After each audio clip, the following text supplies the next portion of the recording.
Hello అండి, మీకోసం మరో చక్కని కథ. నచ్చితే తప్పకుండా లైక్ చేయండి. అమ్మా, నాతో పాటు చదువుకున్న దివ్యను పెళ్లి చేసుకుంటానన్న వినయ్తో వద్దురా అంది విజయ. అదేంటి, ఎందుకని అన్న వినయ్తో. వద్దు అన్నా అంతే. తల్లిదండ్రులకు మాకు తెలుసులే కానీ మేము చెప్పినట్లు విని మేము చెప్పిన అమ్మాయిని చేసుకో, సుఖపడతావు. అమ్మా, దివ్య మనసు చాలా మంచిదమ్మా, ప్లీజ్ కాదనకు. వినయ్, ఆ దివ్యను నేను చూశానులేరా. ఆ డ్రెస్సులేంటి, ఆ జుట్టు విరబోసుకోవటం ఏంటి, నాకు నచ్చలేదు. అక్క కూడా వేసుకుంటుంది కదమ్మా డ్రెస్సులు. అక్కకు దానికి పోలికరా? అక్కనిప్పుడు చూడుపో, అత్తవారింట్లో చీర కట్టుకుని ఎంత పద్ధతిగా ఉందో. ఇంకేమీ మాట్లాడుకు. రమేష్ మాలతీలా ఒక్కగానొక్క కూతురు. చీర కట్టుకున్న మనీషా ఫోటో చూపించి అందముగా కలకల్లాడుతూ ఈ పిల్ల లక్ష్మీదేవిలాగా ఉంది కదూ అంది.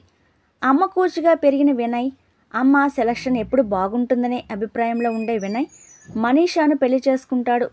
బాగా డబ్బున్న పిల్ల కావటం వల్ల మనీషాకు చాలా పొగరు.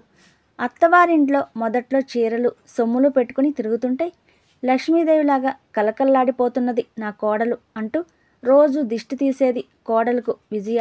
కొన్నాళ్ళు అత్తగారింట్లో బాగానే ఉంది. వినయ్తో మనీషా, మనం మీ ఇంట్లో వద్దు, మా ఇంటికి వెళ్దాం. ఇక్కడ పెద్దగా సౌకర్యాలేమీ లేవు, ప్లీజ్ వినయ్. సరే, కొన్ని రోజులు ఉండి వస్తే పోతుందని కొత్త మోజులో సరే నీ ఇష్టం అన్నాడు వినయ్. విజయ కూడా కొన్నాళ్ళుండి రెండని పంపించింది కొడుకు కోడల్ని వియ్యాల వారింటికి. నెలైన తర్వాత వర్క్ ఫ్రమ్ హోమ్ చేస్తున్న వినయ్, ఇక మన ఇంటికి వెళ్దాము, ఆఫీస్కు రమ్మన్నారు నన్ను అన్నాడు మనీషాతో. నో డాడీ, ఇక్కడ నీకు ఉద్యోగం చూడమంటే చూస్తారు, ఇక్కడే ఉండొచ్చుగా మనము. నో, నేను చేసే కంపెనీ మంచిది, దాన్ని వదలను, నువ్వు కావాలంటే కొన్నాళ్ళు ఉండిరా అన్నాడు వినయ్. ఎందుకో మనీషా వాళ్ళ ఇంట్లో అందరూ మేము చాలా ఉన్నవాళ్ళమన్న ఫీలింగ్లో ఒక పద్ధతి పాడు లేకుండా ఉన్నారనిపించింది వినయ్కు. విజయ తెల్లవారేటప్పటికి పూజ టిఫిన్ సిస్టమేటిక్గా ఉంటుంది. ప్రతి నిమిషం తిన్నారా లేదా అని పట్టించుకుంటుంది. ఇవేమీ మాలతి వాళ్ళ ఇంట్లో లేవు. లేటుగా లేవటం, ఏదో తినటం, షాపింగ్లు, సినిమాలకి తిరగటం విజయకు మనీషా అలవాట్లు చెప్పాడు. ఫస్ట్లో ఆడపిల్లలు అలానే ఉంటారు, తర్వాత పిల్లలు పుడితే వాళ్ళే మారుతారులే అంది విజయ. నో అమ్మా, మనీషాని చూస్తే మారేదిలా లేదు. అయ్యో, ఇలా జరుగుతుందని కల్లో కూడా అనుకోలేదురా అంది విజయ. అందుకే అమ్మా, డ్రెస్సులు బట్టి మనుషుల్ని అంచనా వేయకూడదు అన్నాడు వినయ్. వినయ్ కాల్ చేశాడు మనీషాకు. చాలా రోజులు ఉన్నావు కదా, మన ఇంటికి రా అని. లేదు వినయ్, నువ్వే రావచ్చుగా, నేను ఇక్కడ జిమ్లో జాయిన్ అయ్యాను, నువ్వు వస్తే కపుల్స్కు డిస్కౌంట్ ఇస్తామన్నారు, ప్లీజ్ రావచ్చుగా నువ్వే అంది. నేను ఇక్కడ ఆఫీస్కు రెగ్యులర్గా వెళ్తున్నా నిన్నటి నుండి, నువ్వేరా అని ఫోన్ పెట్టేశాడు. మనీషా వచ్చిన ఇంట్లో ఆ రెగ్యులర్ పనులు చేయాలంటే బద్ధకంగా ఉండేది. రోజు వినయ్ ఆఫీస్కి వెళ్ళేటప్పుడు లేస్తుంది. కొంచెం ముందు లేవచ్చుగా అంటే, నాకు అసలు అలవాటు లేదు వినయ్, ముద్దుగా అనేసరికి తర్వాత అయినా అమ్మకు కొంచెం పనిలో హెల్ప్ చేయి అన్న వినయ్తో. సరేనని తల ఊపింది మనీషా. రోజులు గడుస్తున్నా మనీషా వినయ్ ఇంటి వాతావరణానికి అలవాటు పడ్డం లేదు. పండగకు ఇద్దరు మనీషా ఇంటికి వస్తారు. ఇక్కడ జాబ్ చూస్తాను, మీరు ఇక్కడే ఉండొచ్చుగా, ఉండకపోతే అమెరికా వెళ్ళండి అన్నాడు మనీషా నాన్న రమేష్. పుట్టి పెరిగిన మా ఊర్లో జాబ్ చేస్తూ మా ఇంటిలో ఉండటం నాకు ఇష్టం అన్నాడు వినయ్. పండగ అయిపోయి వినయ్ లీవ్ లేదని బయలుదేరుతుంటే మనీషా, నువ్వు రావటం లేదా అంటే, నేను ఇంకొన్ని రోజులు ఉండి వస్తానంది మనీషా. వినయ్ ఇంటికొచ్చి విజయతో అన్నాడు, అమ్మా, మనీషా మనకు సూట్ కాదనుకుంటున్నా. అదేంట్రా, పెళ్ళై ఏడాది కూడా అవ్వలేదు, అప్పుడే అలా అనుకోకురా. నాకు పెళ్ళైన కొత్తలో అత్తవారింట్లో అలాగే ఉండేది. వస్తుందిలే మనీషా, లేదా అక్కడికి కొన్నాళ్ళు నువ్వు వెళ్ళు అంది విజయ. లేదమ్మా, అక్కడి వాతావరణంలో నేను ఇమడలేను, టైంకి ఏమీ జరగవు, నే వెళ్ళను. ఆ తర్వాత విజయకు ఒంట్లో బాలేక హాస్పిటల్లో జాయిన్ చేశారు. షుగర్ ఎక్కువై కళ్ళు తిరిగి పడిపోయింది. వినయ్ మనీషాకు కాల్ చేశాడు, అమ్మను హాస్పిటల్లో జాయిన్ చేశాము, ఇంటికి రమ్మని.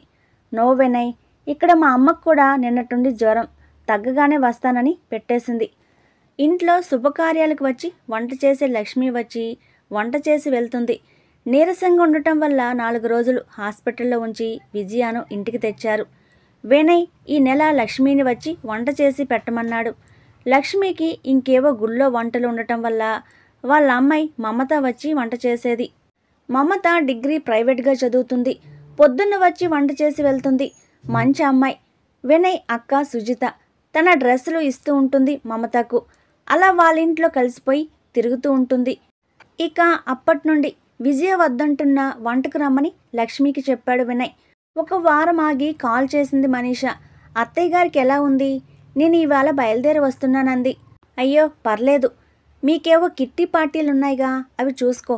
కోపంగా ఫోన్ పెట్టేశాడు వినయ్.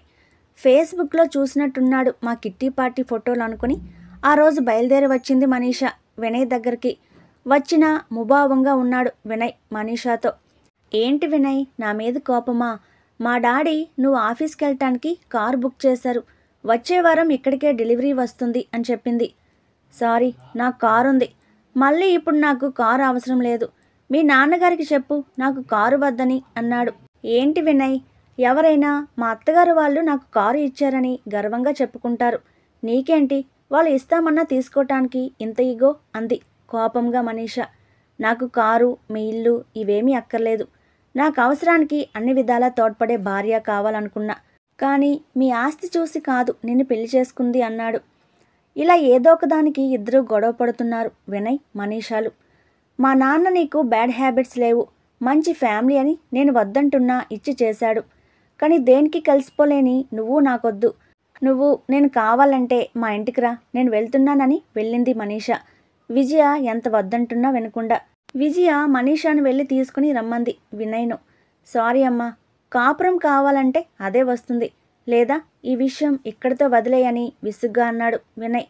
మనీష రాలేదు. డివోర్స్ కావాలని అడిగితే వినయ్ అందుకు ఒప్పుకున్నాడు. విజయ ఎంత చెప్పినా వినయ్ ఒప్పుకోలేదు మనీషాతో కలిసి ఉండేందుకు. 2 ఏళ్లు గడుస్తున్నా వినయ్ పెళ్లికి ఒప్పుకోవటం లేదు. రోజు వినయ్కి బాక్స్ ఇచ్చి వంట చేసి కూరలు బల్ల మీద సర్ది వెళ్తుంది మమత. ఆ రోజు ఈవినింగ్ వంట చేసి వెళ్తున్న మమతను లేట్ అయిందని ఇంటి దగ్గర దింపిరమ్మని పంపుతుంది విజయ. కారులో కూర్చున్నాక వినయ్ గారు, మీ ఆఫీసులో ఏదన్నా జాబ్ ఉంటే చెప్పరు, అప్లై చేస్తానంది మమత. ప్రస్తుతం ఖాళీలు లేవు, ఉంటే చెప్తానన్నాడు వినయ్. లక్ష్మి ఒకరోజు మమతకు సంబంధాలు చూస్తున్నా పెళ్లి చేయటానికని విజయతో చెప్పింది. విజయ వెంటనే వినయ్కు ఎట్లా ఉంటుందని వాళ్ళ ఆయన్ను అడిగింది. మమతకేం బంగారం, ఈసారి నువ్వు వాడికి నచ్చితేనే చెయ్యి, పోయినసార్లాగా వాడికి ఇష్టం లేకుండా చెయ్యవాకు అన్నాడు శివరావు. వినయ్కు చెప్పింది మమత గురించి విజయ. ఇంకా కొన్నాళ్ళు ఆగుదామనుకుంటున్నాను అన్నాడు. లేదురా, లక్ష్మి మమతకు పెళ్లి చేయాలని చూస్తుంది, నీకు ఇష్టమైతే మాట్లాడుతా అంది విజయ. సరే కానీ నేనొకసారి మమతతో మాట్లాడాలి అన్నాడు. విజయ లక్ష్మితో, నువ్వు కానీ కట్నం ఇవ్వకుండా మీ మమతను మా వినయ్కి ఇస్తే చేసుకుంటాం, పెళ్లి ఖర్చు కూడా మావే అంది. ఉన్న ఇల్లు అమ్మి మమత పెళ్లి చేద్దామనుకున్న లక్ష్మికి విజయ ఇలా అడగటంతో ఆనందపడింది. మిమ్మల్ని ఎన్నో ఏళ్ల నుండి చూస్తున్నాను, మీలాంటి వారు మా మమతను ఇవ్వమని అడగటం మా అదృష్టం అంది. మమతను కలిసి మాట్లాడాడు వినయ్. నాకిది 2వ పెళ్ళి, పర్లేదా? అంటే నాకిష్టమే మిమ్మల్ని పెళ్లి చేసుకోవటం, కానీ అంది. ఏమిటి అని అడిగిన వినయ్తో, మా తమ్ముడికి ఉద్యోగం వచ్చే వరకు నేను జాబ్ చేస్తాను అంది. మీ తమ్ముడికి ఉద్యోగం వచ్చే వరకు మిమ్మల్ని చూసుకునే బాధ్యత నాది. నా దగ్గర నువ్వు ఉద్యోగం చేస్తే చాలు అన్నాడు వినయ్. ఏ ఉద్యోగం అది అన్న మమతతో, భార్య అనే పోస్టు అన్నాడు. నవ్వుతూ తలూపింది మమత. మమత తమ్ముడికి ఉద్యోగం చూసే మమతను పెళ్లి చేసుకున్నాడు వినయ్. మమత వినయ్లు సంతోషంగా ఉండటం చూసి విజయ శివరావులు ఆనందపడ్డారు.